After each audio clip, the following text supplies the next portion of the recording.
Well, there goes another one. I mean, the Hoosiers within this close of getting the victory, and you could have put this together with the last game if they could have won, and you could have really thought they were on to something, and now we're on to this excruciating stretch of games. Let's get into it. Pretty simple. I win. For three on the way.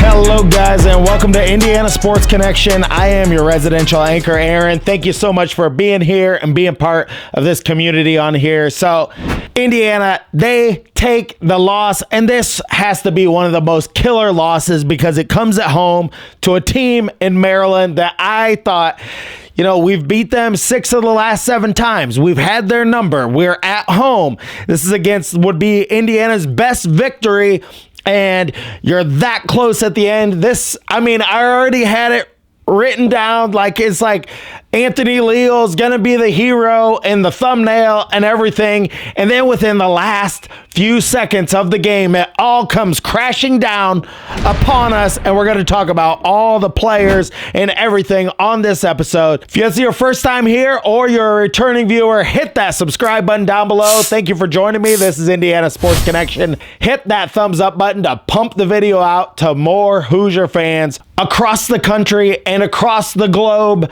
It's Indiana Sports Connection, and it's coming right into your living room. And the video is brought to you by BetUS. Use my promo code Indiana125 to save 125% on your first 3 deposits, and 10% of the AdSense revenue on this channel goes to T2T.org. Thank you to the veterans. Without the veterans, we are nothing.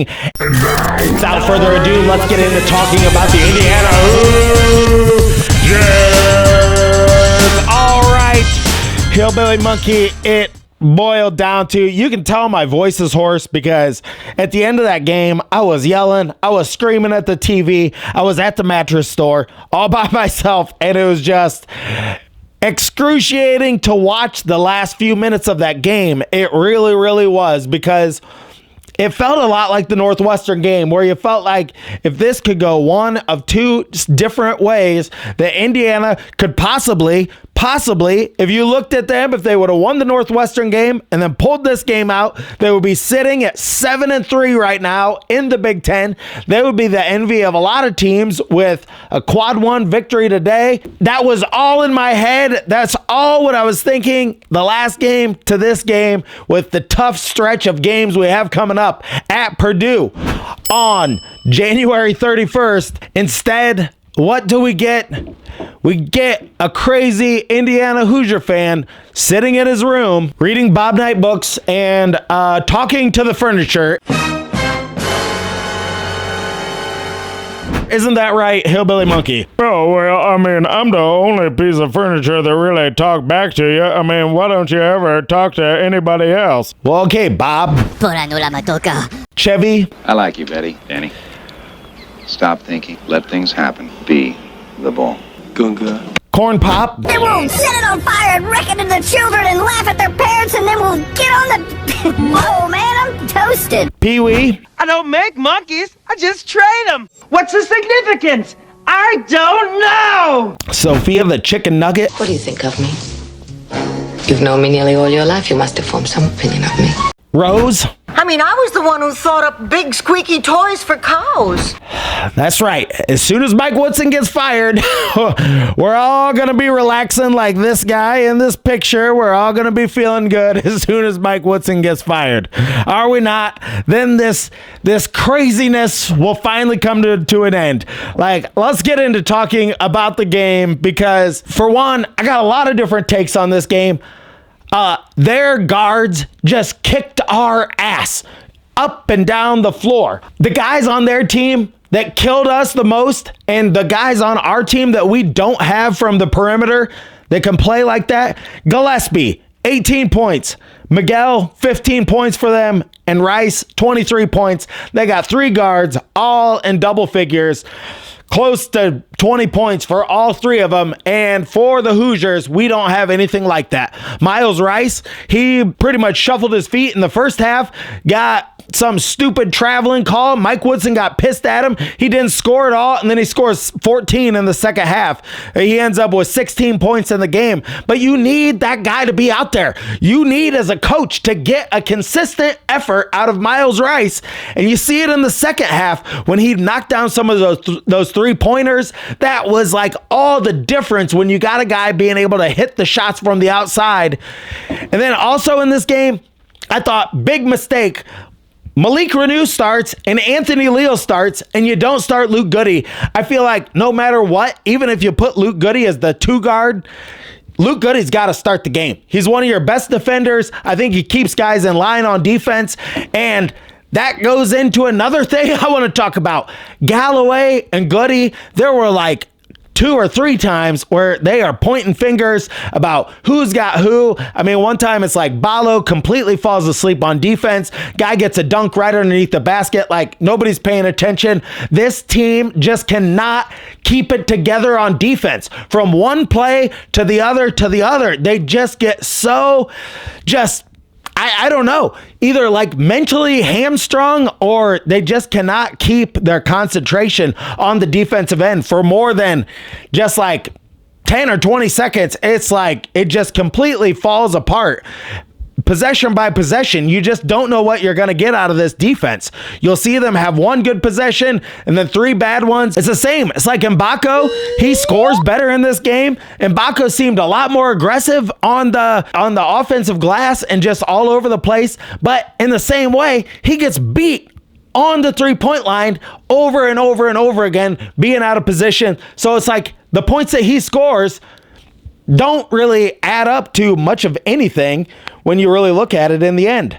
Yeah, and Mbako ends up played 28 minutes, 16 points, 5 rebounds. But I can tell you a lot of times where he was just out of position on defense or just in the wrong spot, he probably gave up at least 16 or more. The game, Renu ends up with 24 minutes, 10 points on 14 shot attempts. It was just not a good day for Renu to be out there. It seemed like at times, they were battling because Maryland plays this style where they play the 2 bigs as well with Reese and Queen down low. And so it seemed like Indiana was kind of like battling with them at times, but Renu he's just so inconsistent with, I had it written down in my notes. It's like a foul that he made early on. It was just like a leverage foul where the guy got position on him and he just took his arm and really like made a gesture that was really stupid. And I don't know when Malik Renu is ever going to learn from any of this stuff. He is not my cup of tea, Hillbilly Monkey. Oh, very funny. Yeah, you know why he's not my cup of tea? He's not my cup of tea because he sits there and he complains all the time. This team was better with him on the bench. He gets guys out of their head. And you could see in this game, although our offense was humming at times and we were getting baskets, it was Malik. Am I getting bigger? Are you making me bigger, or am I just getting bigger for no reason? But you could see it was Malik Renu. It was like all through there. Malik Renu, he is the tie that unbinds the entire knot. All right, get me out of this. Get me out of this cup of tea. I know he's not my cup of tea. I'll talk about something different. Oh, what are you saying? You want out of that cup of tea? All right, then, you're going to talk about somebody different? But, yeah, staying on that their guards were killing us in this game. It's like Galloway, 6 points. Yeah, Galloway hit a floater. He has been non-existent this year. What has happened to Galloway? I see more and more people in the comments everywhere. He is worse now than he's ever been. And I don't get it. I don't get it. If it was the surgery or what. Luke Goody ends up with 8 points, played 17 minutes. He needed to play a lot more minutes in this game. Carlisle had a 2 around the basket, but suddenly Carlisle's not out there jacking up points. And we were a lot closer in this game. Probably a good thing that he's not out there shooting the ball 12 times or more in some of these games. But I think one thing Indiana should have done in this game is try to dictate the offense in a different type of way. Like one time the announcer said, and I agreed with him, it's like Luke Goody has to be on the floor right now. It's like you have to have at least one guy on the floor who can shoot from the outside. And there were long periods of time where he wasn't in, and if Mbako is not in there or Goody, then you have no shooters out there. And it's like if you have Rice, Carlisle with Balo, Renu, and Galloway, you just have no threats, no guys that are just going to take that outside shot or any that are going to get any respect from the outside.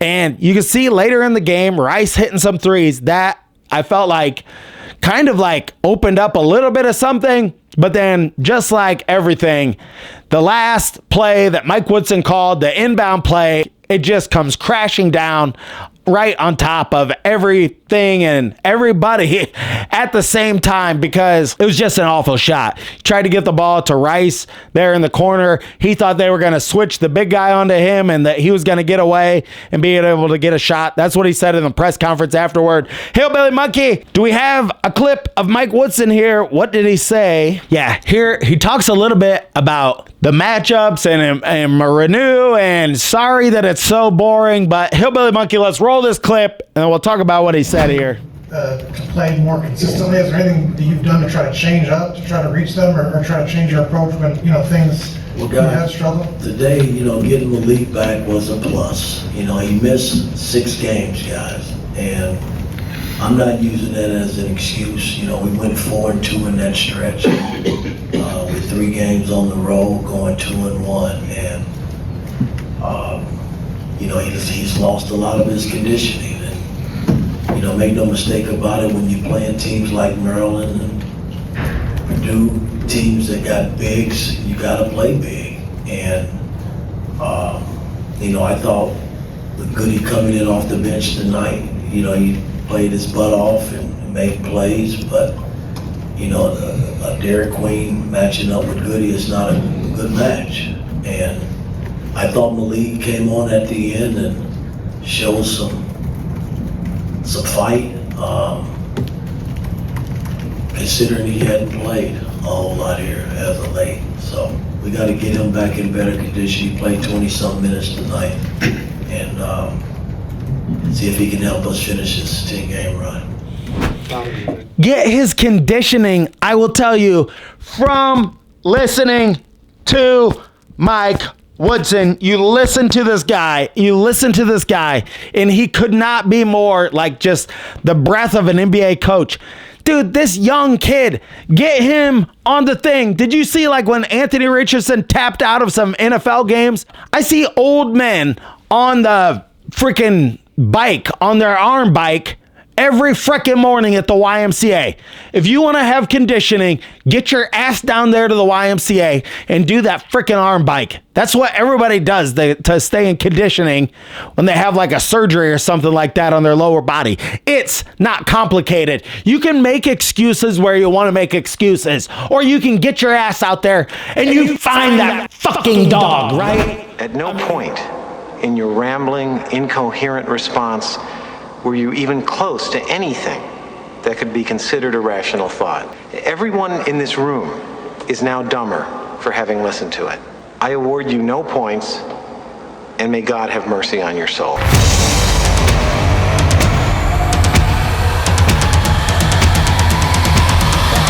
Moving on, I mean, this team, you can just see from the get-go, Mike Woodson, he put this group together, and it's like how mismatched the pieces are because no actual thought was put into how these pieces were coming together.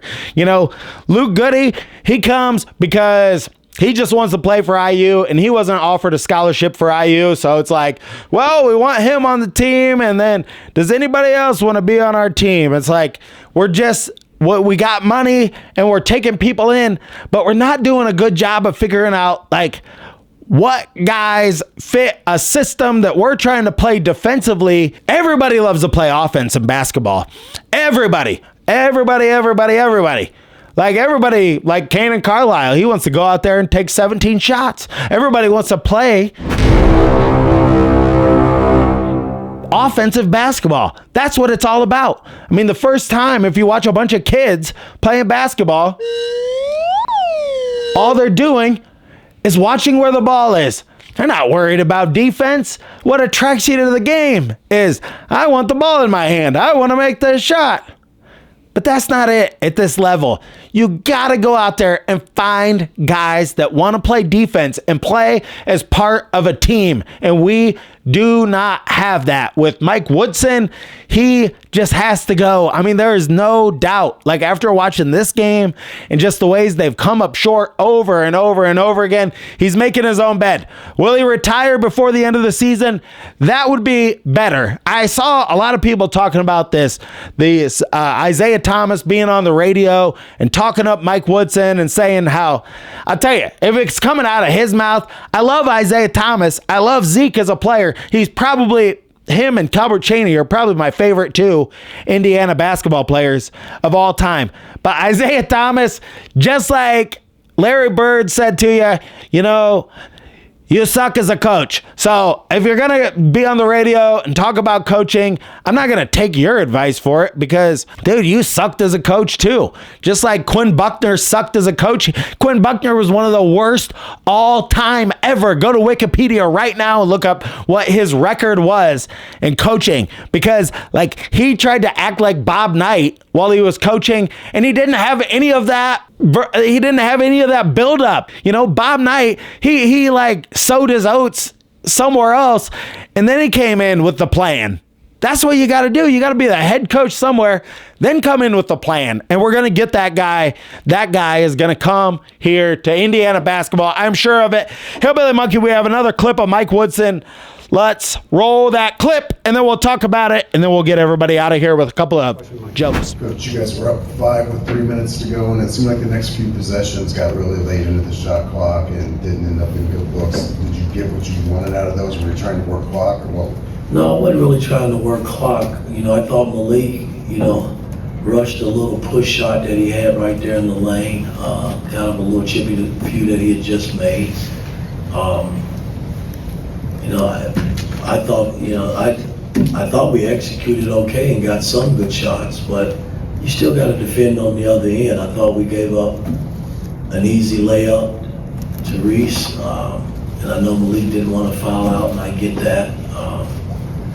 But, you know, we can't give up layups. I mean, especially in short clock situation. I mean, they got that early in the clock, so they didn't have to milk any of the time off the clock. So, I mean, it's a tough game. We just got to bounce back.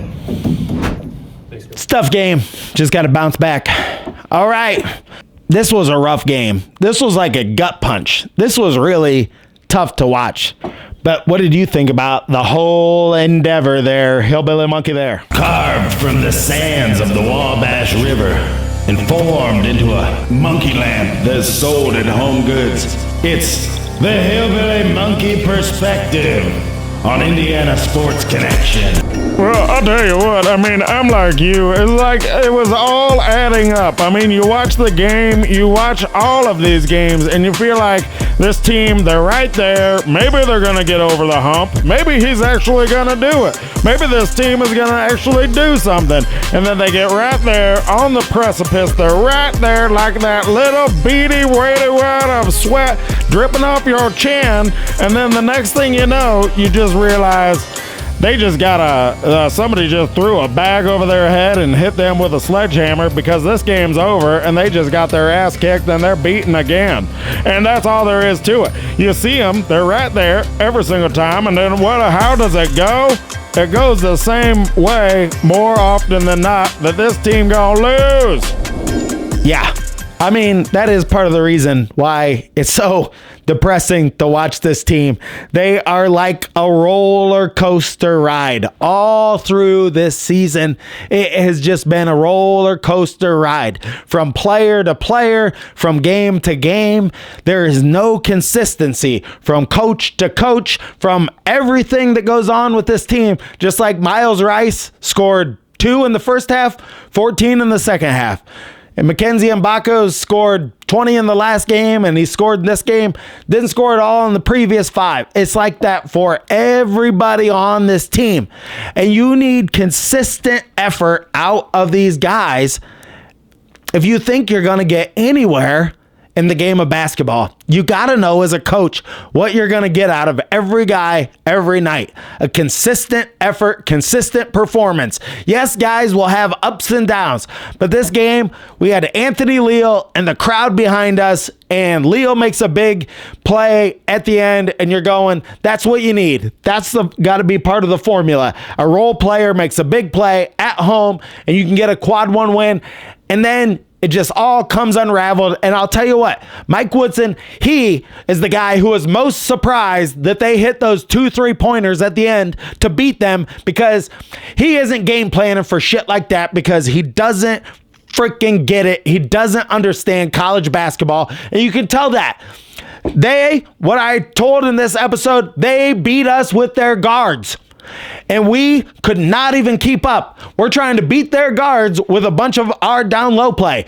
Maryland, they do play the high low and they play that game, but they beat us with their outside shooting. And that's just going to happen because this is Mike Woodson's system. Although they shot a lot less short 2s in this game, the mid-range jumpers, they still come out on the losing end. It's so frustrating to watch. Thank you so much for joining me on this episode of Indiana Sports Connection. Till next time, stay classy out there, Hoosier fans.